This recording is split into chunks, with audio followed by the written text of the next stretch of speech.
Welcome back to another Rivet tutorial. This time we're going over how to bulk attach certifications to workers. Here on the screen we have Rivet's certification template. The only required fields are the employee ID and the name of the certification.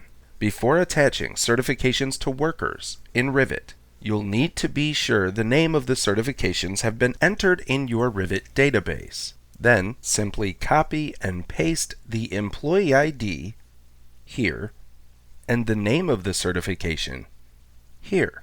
Save your changes to the template. Now in Rivet, accessing the Workforce table view, you'll see the option to Add Worker in the upper right. Clicking the arrow to access the dropdown, you'll see the option to add multiple workers. Click that. Click Upload CSV and locate the edited certification template on your device. Follow the prompts to attach these certifications to the workers in your organization.